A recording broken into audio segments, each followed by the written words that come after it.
Foi Edwin Hubble que, nos anos 20, revolucionou a astronomia ao observar que o universo está se expandindo. E o fato de que o universo se expande e vertiginosamente apontaria então que teve um início? Estamos no Observatório Paranal, um dos principais centros de pesquisa astronômica do planeta e onde, com os mais avançados equipamentos, os cientistas tentam decifrar a origem do vasto e insondável universo.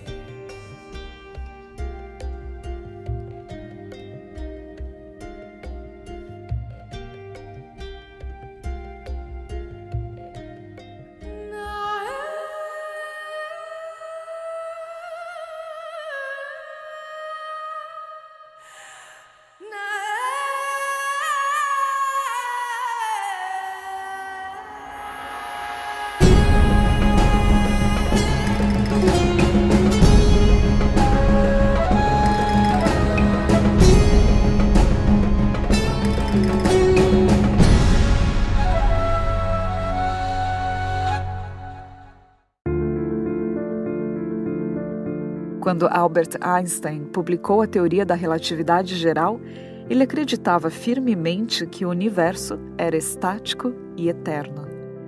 Pouco depois da publicação de suas teorias, vários físicos começaram a estudar as consequências da relatividade geral no universo.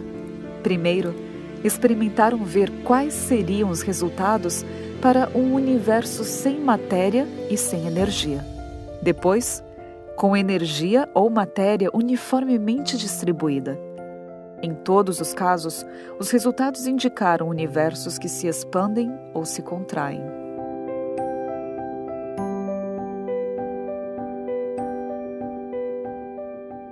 Well, one of the people who first had the idea of the Big Bang was actually a Catholic priest who was working with Einstein's equations of general relativity.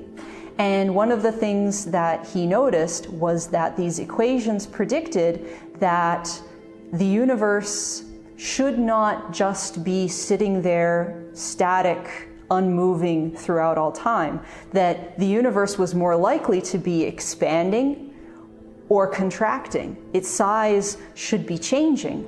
Mas isso ia contra tudo que a comunidade científica acreditava. Então ele introduziu nas suas equações uma constante chamada constante cosmológica. E essa constante ela conseguiu travar o universo para o que era acreditado naquela época, o universo estático.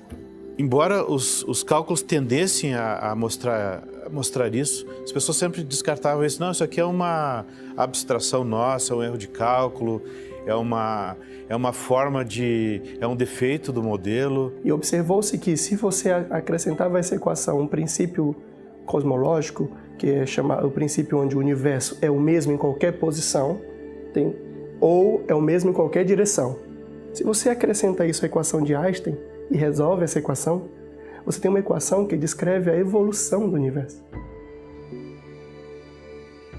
Foi o religioso belga Georges Lemaitre quem decidiu considerar seriamente a possibilidade de que a equação de Einstein estava correta. E ao combiná-la com as leis da termodinâmica, obteve uma fórmula que descrevia a expansão do universo, desde alguns instantes após o seu surgimento no tempo. Trata-se de uma fórmula matemática que não pode explicar o surgimento do universo ou da vida, mas indica um início e mostra a expansão a partir dos primeiros momentos até os dias de hoje. Esta fórmula é o modelo conhecido como Big Bang.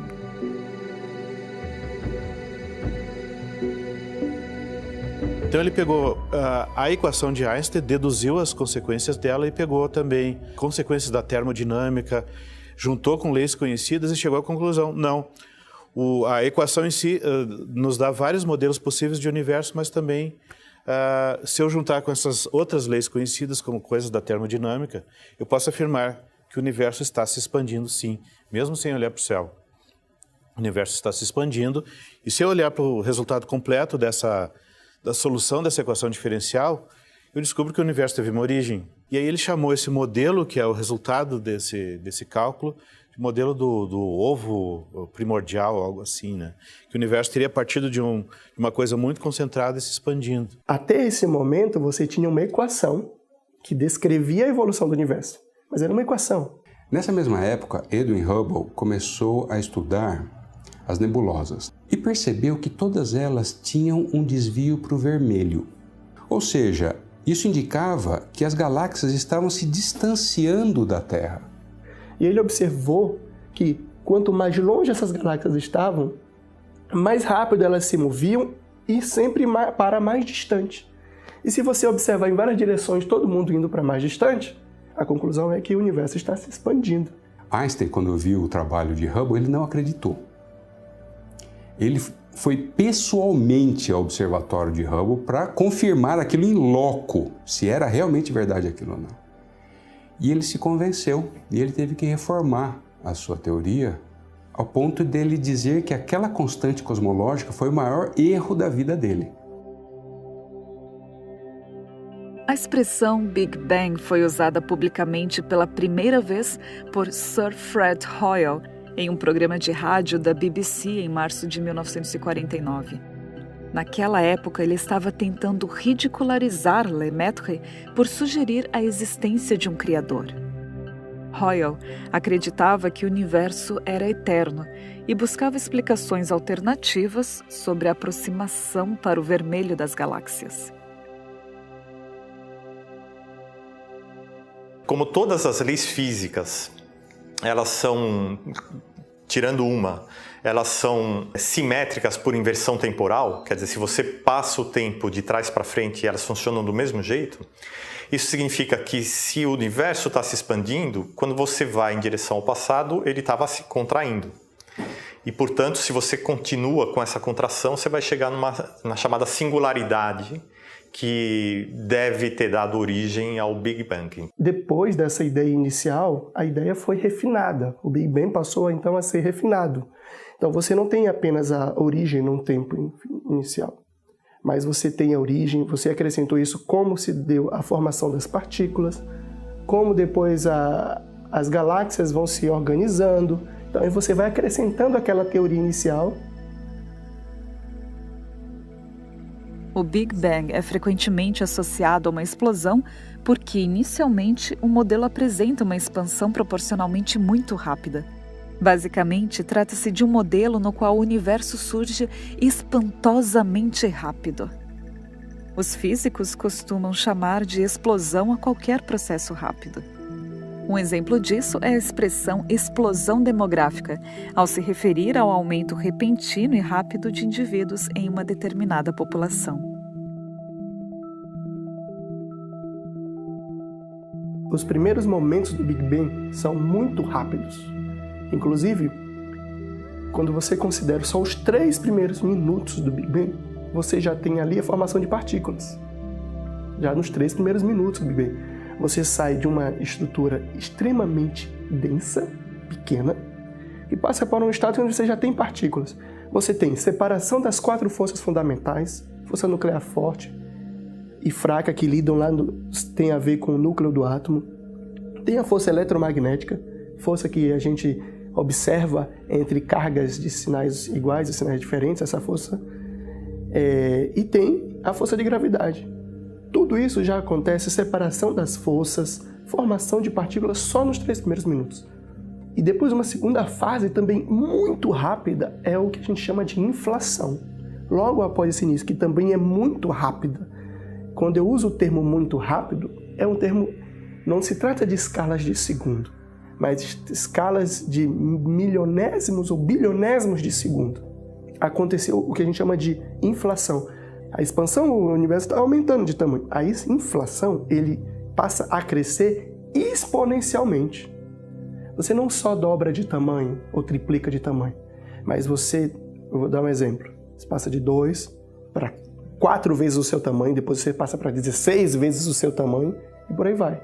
Então o espaço-tempo é formado, começa a se expandir, você tem a formação, a energia começa a se converter em partículas, formando o primeiro estado da matéria que deve ter sido formado, que é o chamado plasma de quarks e gluons. Essa é a primeira matéria formada.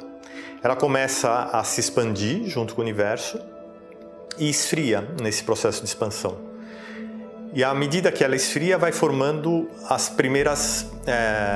os primeiros hadrons, que são mesons, como pions, kaons, ou os baryons, como prótons e nêutrons, que são as partículas que depois vão formar os núcleos atômicos.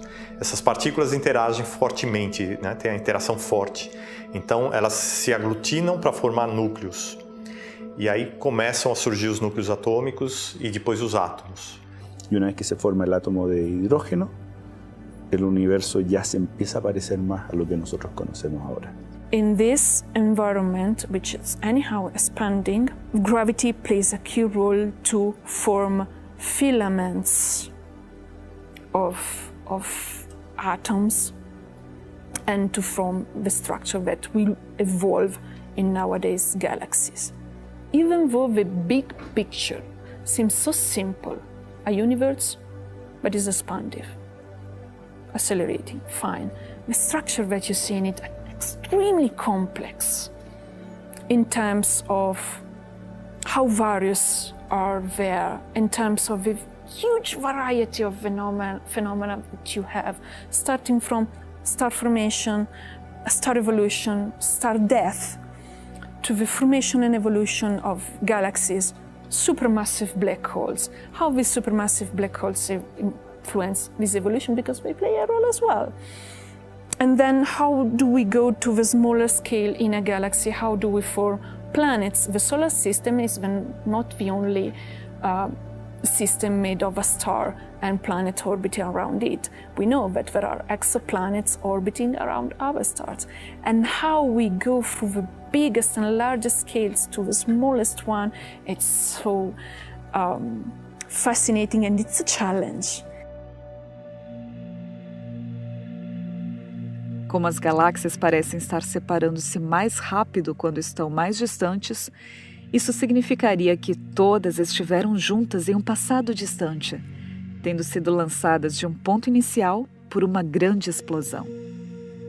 Porém, o que o modelo do Big Bang prevê não é exatamente uma explosão, mas um surgimento rápido seguido de uma expansão do universo. O próprio espaço tenderia a se expandir com o tempo, causando uma redução da densidade do universo, fazendo com que todos os objetos tenham a tendência de se afastarem uns dos outros. Não se sabe se foi uma explosão ou se foi apenas um início de uma grande expansão. Mas imagina toda a energia e matéria do universo condensado em apenas um ponto. Imagina a energia, a densidade contida ali. São coisas que fogem a qualquer escala que nós possamos medir ou imaginar. Você tem um instante de um ponto muito denso, instável a princípio, como alguns pensam. Esse ponto, e por alguma razão, ele explode. Ele sai daquele estado e se expande. Esse momento, só que esse início, essa explosão, ela é uma explosão porque ela é um rompimento com o estado anterior. Tudo bem. Mas depois que ocorreu a explosão, o processo agora é uma expansão. É como se você pensasse, quando acontece a explosão de uma granada, a explosão é aquele momento inicial, mas a onda de choque se propaga. Nós sentimos a uma determinada distância aquela onda de choque. E essa onda de choque, eu chamo essa onda de choque de explosão? No, yo llamo de expansión. El universo está en expansión. Eso significa que todo se aleja de todo. No significa que nosotros estemos en el centro. Y hay analogías que uno hace. Por ejemplo, imagínense un globo. Y en el globo uno hace unas marquitas con un lápiz, con tinta. Y esas son las galaxias. Y uno después infla el globo se expande y todos esos puntitos se separan entre sí. Si uno está sentado en uno de esos puntos y mira alrededor y dice, todo se aleja de mí. Si uno se va a otro punto y se sienta ahí también, dice lo mismo. Por lo tanto, el universo no tiene un centro. Y eso no es fácil de entender, porque no es intuitivo. Eu não posso imaginar que a expansão do universo é a expansão de alguma coisa dentro de outra. Por exemplo, quando eu estou enchendo uma bexiga aqui, Vou encher uma bexiga, ela vai se expandir dentro dessa sala. Então, tudo bem, mas só que o universo não é assim. O universo, ao mesmo tempo que ele é a bexiga, ele é a sala. Ele é tudo. Neste ponto, surgem algumas críticas ao modelo, como a constatação de que existem objetos que parecem violar essa regra de velocidade média de expansão. Mas, no caso em que os objetos estão sendo atraídos por forças gravitacionais mais intensas que a tendência da expansão do universo, a gravidade vence e os objetos não se afastam. Um exemplo disso é o nosso planeta. A Terra mantém sua distância do Sol. Cuando se llegó a un nivel de complejidad de las observaciones y de potencia de los instrumentos de observación para poder medir con mayor precisión la velocidad de expansión del universo, e incluso la velocidad de expansión del universo a diferentes distancias de nosotros, y hacer una comparación con el censo de masas en el universo, se descubrió en el año 1998, estamos hablando de un pasado muy reciente, que esta expansión no solamente no se iba deteniendo, no se iba haciendo cada vez más lenta por efecto de la gravedad mutua entre los objetos del universo, sino que iba acelerándose. Es decir, cuanto más tiempo pasa, más rápida es la expansión, más deprisa se alejan unos objetos de otros.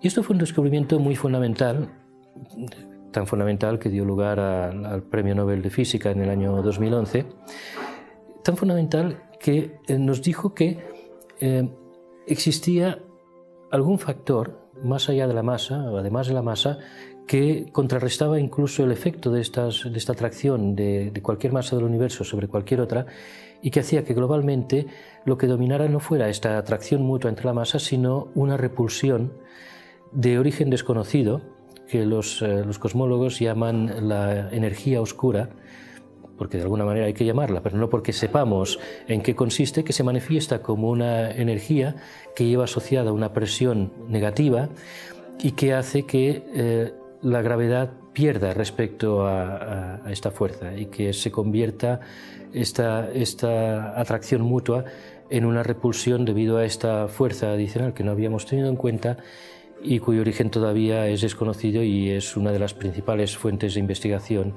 en la cosmología actual. A termodinâmica é o ramo da física que descreve os estados de equilíbrio em nível macroscópico. O primeiro princípio da termodinâmica é conhecido como o princípio da conservação da energia. De acordo com essa lei, a energia não pode ser criada nem destruída, uma vez que a energia de um sistema isolado não varia com o tempo. E como a energia não pode ser criada nem destruída, a sua origem só pode ser explicada com a origem do universo, que por definição é a origem do tempo. Mas uma pergunta continua latente. O que teria causado esta origem? A segunda lei da termodinâmica diz que a entropia total de um sistema sempre aumenta. Ponto. Ou seja, desde o surgimento do universo, seja lá quando ou de que forma, a entropia sempre aumenta. So when we say entropy increases, or the entropy of the universe is always increasing, that's simply a statement of the fact that disordered systems, there's a lot more ways to have a disordered system than an ordered system, and so things tend to go towards a more disordered system. Essa é a única lei física que não obedece àquela simetria por inversão temporal. O tempo não pode ser invertido sem que as coisas mudem completamente. Assim como uma mancha de tinta na água não pode se concentrar sozinha, é impossível que alguns acontecimentos ocorram no sentido contrário. Isso é redução da entropia, redução da desordem. E isso não acontece na natureza. In terms of how the universe has changed over the course of its existence, if the entropy of the universe, the amount of disorder is always increasing, that means if you go back in time that the universe was in a more ordered state.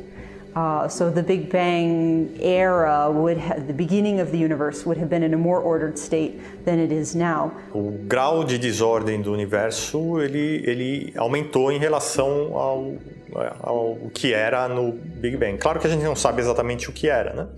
Mas você tinha toda a energia concentrada num espaço muito pequeno. E isso, ou mesmo quando você começou a formar as partículas, né, o sistema ainda era muito menor. Quando ele se expande, a entropia aumenta. E se ele se expande rapidamente, a entropia vai aumentando cada vez mais.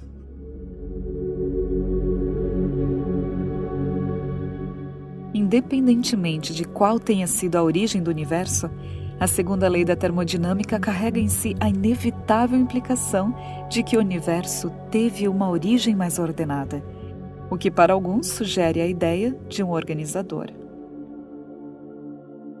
Com isso em mente, qual é a probabilidade de que o universo tenha surgido por acaso? Essa probabilidade foi avaliada pelo físico matemático Roger Penrose, da Universidade de Oxford, e constatou que se trata de um número muito menor do que qualquer compreensão de probabilidade estimável, e pontuou: qual é o volume original do espaço que o Criador teve que planejar a fim de prover um universo compatível com a segunda lei da termodinâmica e com o que observamos atualmente? O plano do Criador deve ter sido de uma precisão correspondente a uma parte em -10 elevado a 123. Trata-se de uma probabilidade incrivelmente pequena. A implicação destas cifras é de que a probabilidade de que o universo organizado como conhecemos exista sem um Criador é de 1 em 1 seguido de 10 elevado a 123 zeros. Se tentarmos escrever esse número colocando um zero em cada átomo conhecido do universo, os átomos acabariam muito antes que os zeros.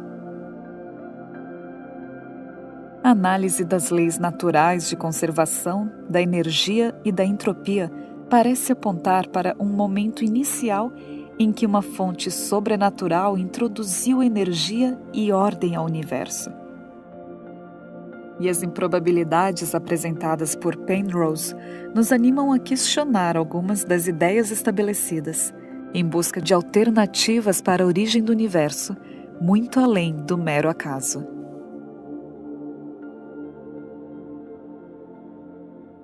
Então nós temos uma teoria, e uma teoria que se adequa bem aos dados. Quando a gente vai lidar com o Big Bang, a gente pode pensar, eu vou rejeitar o Big Bang, não acho que ele seja uma teoria correta. Bom, mas você tem que explicar, você tem que construir uma teoria também que consiga se adaptar bem a todos esses conjuntos de dados, e o Big Bang faz isso. Esse é o cenário mais coerente com a física que a gente conhece hoje, com as leis da física que a gente conhece hoje e com as observações da astronomia. Es decir, podemos, con nuestro conocimiento actual, con nuestro modelo clásico del universo, podemos retroceder hasta prácticamente esos primeros microsegundos, y lo que queda más allá es importantísimo porque son esas condiciones iniciales, pero es también un territorio prácticamente desconocido. A origem do universo continua sendo um mistério para os cientistas. Podemos saber que teve uma origem, que houve uma explosão que deu início ao espaço e ao tempo. E desde então o universo vem perdendo densidade e temperatura. Mas o momento e tamanho zero ainda não tem explicação científica. Esse ponto, essa singularidade, é uma coisa que ela foge às leis da física. Nenhuma das leis conhecidas da física se aplicam a esse ponto. Ou seja, fisicamente é impossível dizer qualquer coisa a respeito desse ponto. Você tem um ponto, então você não pode nem falar de espaço-tempo, você tem um ponto, essa é a singularidade. E na explosão forma o espaço-tempo. Mas é muito difícil tratar isso, porque a física que a gente constrói, todas as teorias físicas, elas são baseadas no espaço-tempo, é o campo onde a gente trabalha. Se você tira isso, como que você vai construir uma teoria física? Então, como que você descreve essa singularidade? Ela está fora da física. Então você tem essa explosão chamada Big Bang e o espaço e tempo é formado, nessa explosão e por isso é muito difícil falar o que existia antes, porque se não existia espaço e tempo, não existia antes também. Si miramos al Big Bang, o muy cerca del Big Bang, que es lo que podemos ver con nuestros telescopios, las energías son muy grandes. Necesitaríamos construir 1 millón de millones de aceleradores de partículas como el colisionador hadrónico en Ginebra para poder entrar a ese estudio. Por lo tanto, la física que conocemos hoy en día no es capaz de describir el Big Bang. It's a challenge we have to manage with because, yes, we have a huge amount of models, of theories, and a huge amount of evidences, but not everything is clear in all these passages. We have, as I said, new challenge to manage with. New evidences will come with the current and next generation of instruments, and probably our view of the universe, our view on how we are made of, will change. Our knowledge evolves a lot. It evolved a lot in the history, and it will evolve again. Not everything is clear. That's the most fascinating part of studying astronomy and astrophysics in general.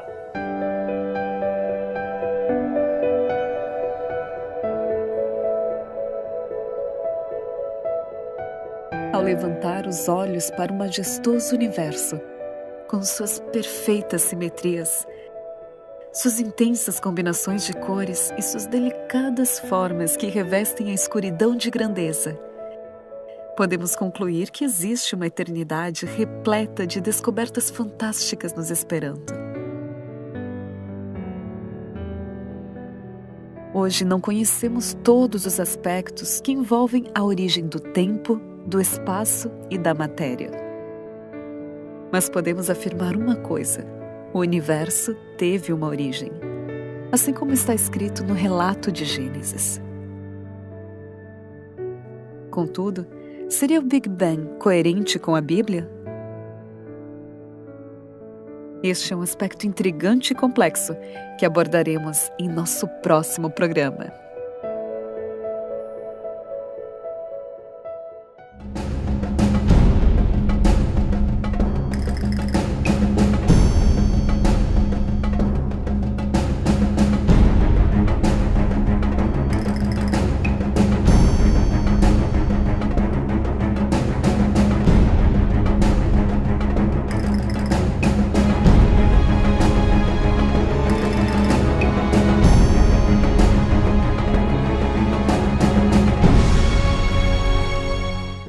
Primeiro, experimentaram ver quais seriam os resultados para um universo sem matéria e sem energia.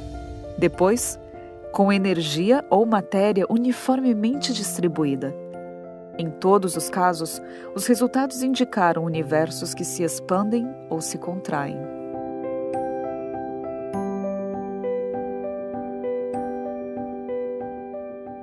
Well, one of the people who first had the idea of the Big Bang was actually a Catholic priest who was working with Einstein's equations of general relativity. And one of the things that he noticed was that these equations predicted that the universe should not just be sitting there static, unmoving throughout all time, that the universe was more likely to be expanding or contracting. Its size should be changing. Mas isso ia contra tudo que a comunidade científica acreditava. Então ele introduziu nas suas equações uma constante chamada constante cosmológica. E essa constante ela conseguiu travar o universo para o que era acreditado naquela época, o universo estático. Embora os cálculos tendessem a mostrar isso, as pessoas sempre descartavam isso. Não, isso aqui é uma abstração nossa, é um erro de cálculo, é uma forma é um defeito do modelo. E observou-se que se você acrescentava a essa equação um princípio cosmológico, que é o princípio onde o universo é o mesmo em qualquer posição, ou é o mesmo em qualquer direção. Se você acrescenta isso à equação de Einstein, e resolve essa equação, você tem uma equação que descreve a evolução do universo. Foi o religioso belga Georges Lemaitre quem decidiu considerar seriamente a possibilidade de que a equação de Einstein estava correta. E ao combiná-la com as leis da termodinâmica, obteve uma fórmula que descrevia a expansão do universo, desde alguns instantes após o seu surgimento no tempo. Trata-se de uma fórmula matemática que não pode explicar o surgimento do universo ou da vida, mas indica um início e mostra a expansão a partir dos primeiros momentos até os dias de hoje. Esta fórmula é o modelo conhecido como Big Bang.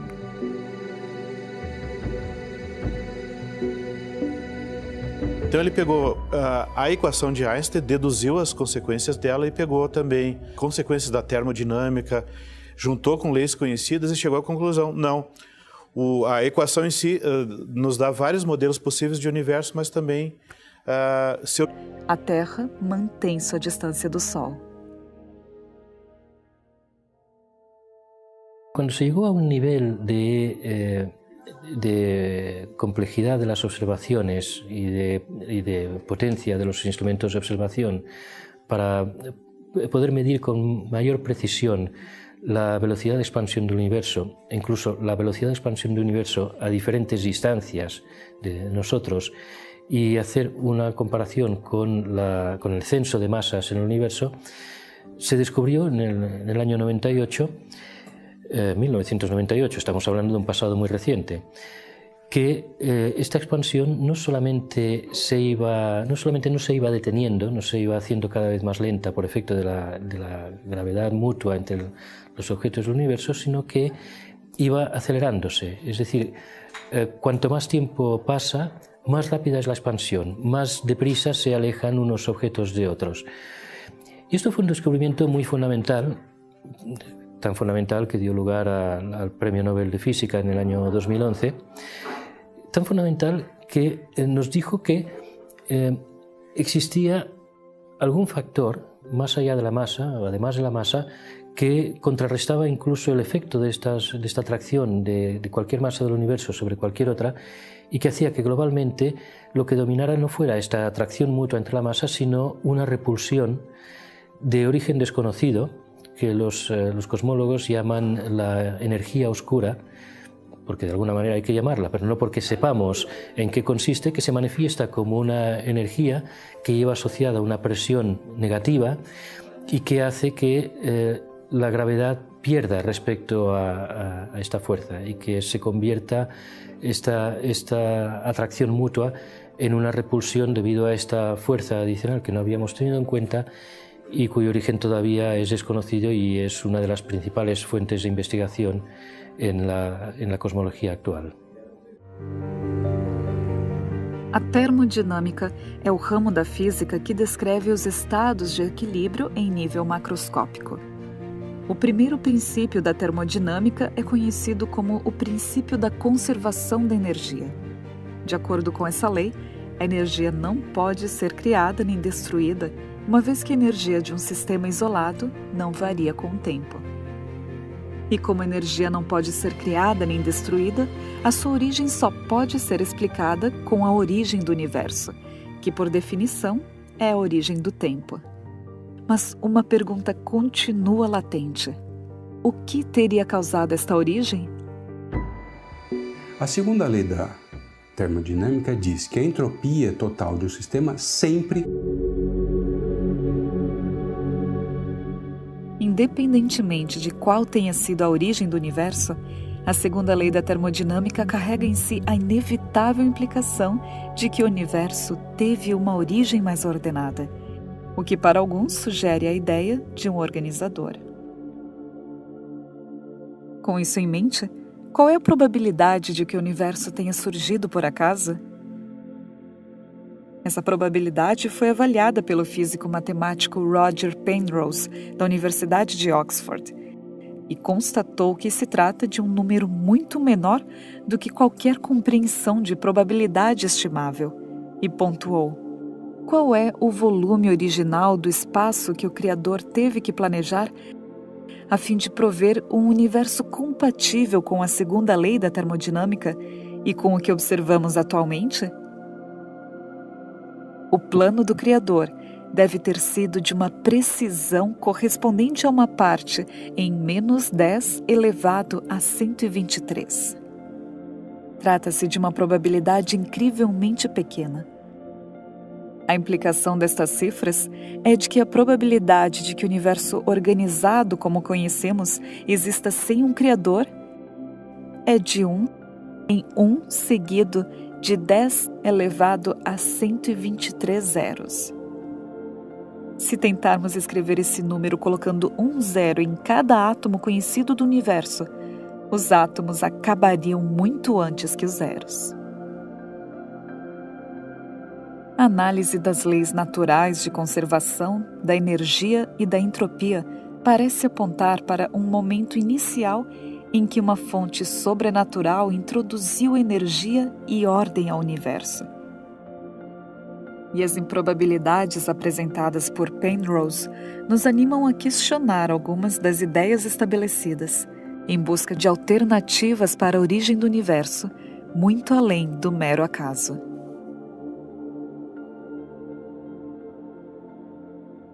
Então nós temos uma teoria, e uma teoria que se adequa bem aos dados. Quando a gente vai lidar com o Big Bang, a gente pode pensar, eu vou rejeitar o Big Bang, não acho que ele seja uma teoria correta. Bom, mas você tem que explicar, você tem que construir uma teoria também que consiga se adaptar bem a todos esses conjuntos de dados, e o Big Bang faz isso. Esse é o cenário mais coerente com a física que a gente conhece hoje, com as leis da física que a gente conhece hoje e com as observações da astronomia.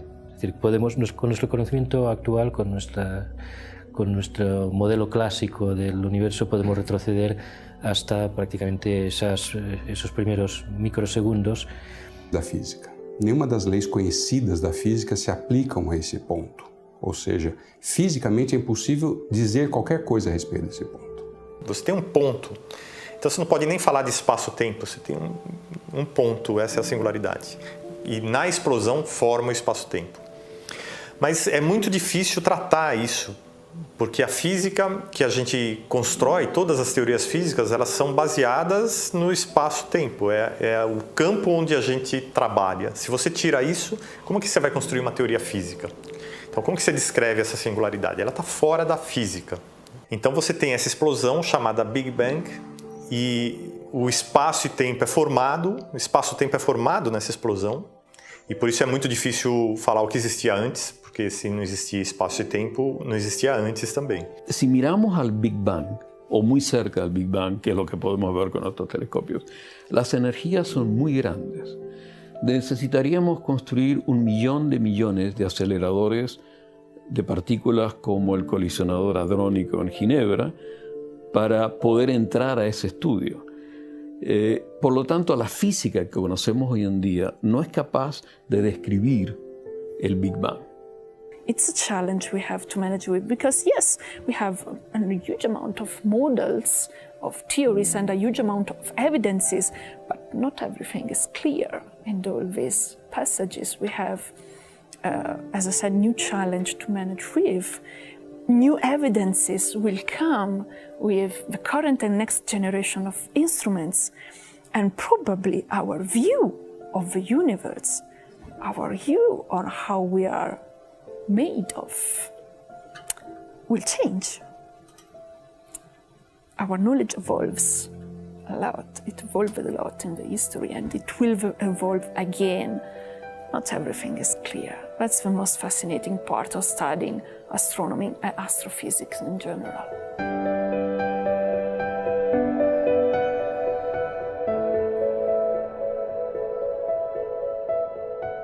Ao levantar os olhos para o majestoso universo, com suas perfeitas simetrias, suas intensas combinações de cores e suas delicadas formas que revestem a escuridão de grandeza, podemos concluir que existe uma eternidade repleta de descobertas fantásticas nos esperando. Hoje não conhecemos todos os aspectos que envolvem a origem do tempo, do espaço e da matéria. Mas podemos afirmar uma coisa: o universo teve uma origem, assim como está escrito no relato de Gênesis. A criação em si nos dá vários modelos possíveis de universo, mas também, se eu juntar com essas outras leis conhecidas como coisas da termodinâmica, eu posso afirmar que o universo está se expandindo, sim, mesmo sem olhar para o céu. O universo está se expandindo, e se eu olhar para o resultado completo da solução dessa equação diferencial, eu descubro que o universo teve uma origem. E aí ele chamou esse modelo, que é o resultado desse cálculo, de modelo do ovo primordial, algo assim, né? Que o universo teria partido de uma coisa muito concentrada e se expandindo. Até esse momento, você tinha uma equação que descrevia a evolução do universo, mas era uma equação. Nessa mesma época, Edwin Hubble começou a estudar as nebulosas e percebeu que todas elas tinham um desvio para o vermelho. Ou seja, isso indicava que as galáxias estavam se distanciando da Terra. E ele observou que quanto mais longe essas galáxias estavam, mais rápido elas se moviam e sempre para mais distante. E se você observar em várias direções, todo mundo indo para mais distante, a conclusão é que o universo está se expandindo. Einstein, quando viu o trabalho de Hubble, ele não acreditou. Ele foi pessoalmente ao observatório de Hubble para confirmar aquilo em loco, se era realmente verdade aquilo ou não. E ele se convenceu, e ele teve que reformar a sua teoria, ao ponto dele dizer que aquela constante cosmológica foi o maior erro da vida dele. A expressão Big Bang foi usada publicamente pela primeira vez por Sir Fred Hoyle em um programa de rádio da BBC em março de 1949. Naquela época, ele estava tentando ridicularizar Lemaitre por sugerir a existência de um criador. Hoyle acreditava que o universo era eterno e buscava explicações alternativas sobre a aproximação para o vermelho das galáxias. Como todas as leis físicas, elas são, tirando uma, elas são simétricas por inversão temporal, quer dizer, se você passa o tempo de trás para frente, elas funcionam do mesmo jeito. Isso significa que se o universo está se expandindo, quando você vai em direção ao passado, ele estava se contraindo. E, portanto, se você continua com essa contração, você vai chegar na chamada singularidade, que deve ter dado origem ao Big Bang. Depois dessa ideia inicial, a ideia foi refinada. O Big Bang passou então a ser refinado. Então você não tem apenas a origem num tempo inicial, mas você tem a origem, você acrescentou isso, como se deu a formação das partículas, como depois as galáxias vão se organizando. Então você vai acrescentando aquela teoria inicial. Y lo que queda más allá es importantísimo porque son esas condiciones iniciales, pero es también un territorio prácticamente desconocido. A origem do universo continua sendo um mistério para os cientistas. Podemos saber que teve uma origem, que houve uma explosão que deu início ao espaço e ao tempo. Ao espaço e ao tempo, e desde então o universo vem perdendo densidade e temperatura. Mas o momento e tamanho zero ainda não tem explicação científica. Esse ponto, essa singularidade, é uma coisa que ela foge às leis da física. Nenhuma das leis conhecidas da física se aplicam a esse ponto. Ou seja, fisicamente é impossível dizer qualquer coisa a respeito desse ponto. Você tem um ponto. Então você não pode nem falar de espaço-tempo, você tem um ponto, essa é a singularidade. E na explosão forma o espaço-tempo. Mas é muito difícil tratar isso, porque a física que a gente constrói, todas as teorias físicas, elas são baseadas no espaço-tempo, é o campo onde a gente trabalha. Se você tira isso, como que você vai construir uma teoria física? Então como que você descreve essa singularidade? Ela está fora da física. Então você tem essa explosão chamada Big Bang, e o espaço e tempo é formado, o espaço-tempo é formado nessa explosão, e por isso é muito difícil falar o que existia antes, porque se não existia espaço e tempo, não existia antes também. Si miramos al Big Bang, o muy cerca del Big Bang, que es lo que podemos ver con nuestros telescopios, las energías son muy grandes. Necesitaríamos construir 1 millón de millones de aceleradores de partículas como el colisionador hadrónico en Ginebra para poder entrar a ese estudio. Por lo tanto, la física que conocemos hoy en día no es capaz de describir el Big Bang. It's a challenge we have to manage with because, yes, we have a huge amount of models, of theories, and a huge amount of evidences, but not everything is clear in all these passages. We have, as I said, new challenge to manage with.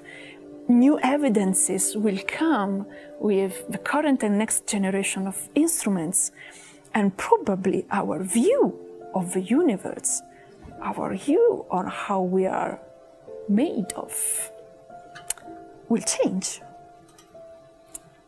Our knowledge evolves a lot. It evolved a lot in the history, and it will evolve again. Not everything is clear. That's the most fascinating part of studying astronomy and astrophysics in general.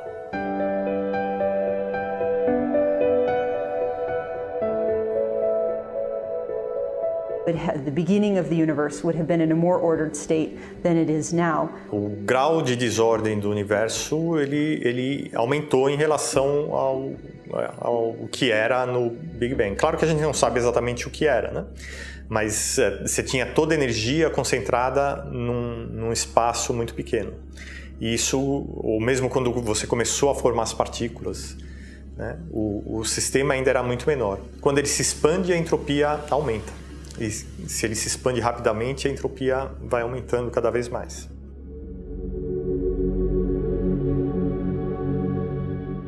Independentemente de qual tenha sido a origem do universo, a segunda lei da termodinâmica carrega em si a inevitável implicação de que o universo teve uma origem mais ordenada, o que para alguns sugere a ideia de um organizador.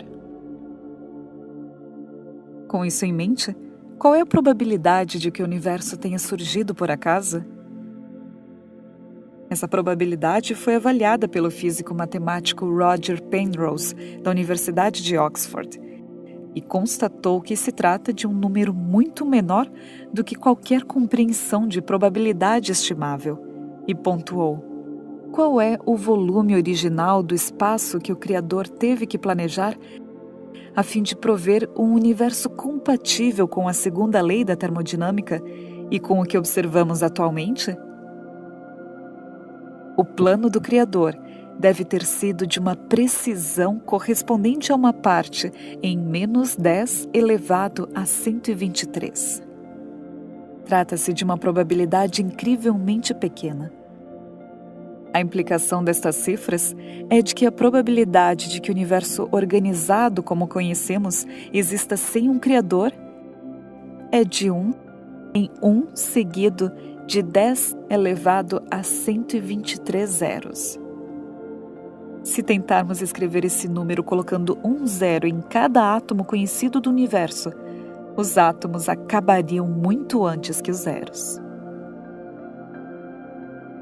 A análise das leis naturais de conservação, da energia e da entropia parece apontar para um momento inicial em que uma fonte sobrenatural introduziu energia e ordem ao universo.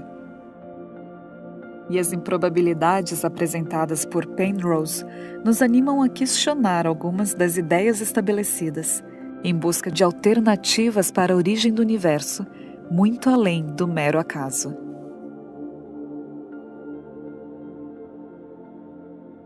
Então nós temos uma teoria, e uma teoria que se adequa bem aos dados. Quando a gente vai lidar com o Big Bang, a gente pode pensar,